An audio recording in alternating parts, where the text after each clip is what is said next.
Hi, Leo. Do you remember me, Leo? You know, Leo, I'm your admirer. Leo, I miss you so much, Leo, because you're so handsome. Kinikilig talaga ako, Leo. Leo, sana nagigiramdaman mo pa ako, Leo, ha? Ikaw lang kasi, Leo, yung mahal ko. You know, Leo, when I was single, every time you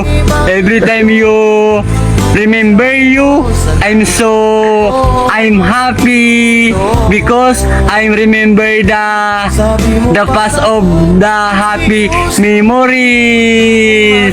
You know, Leo, you're so cute and your eyes is very tantalizing.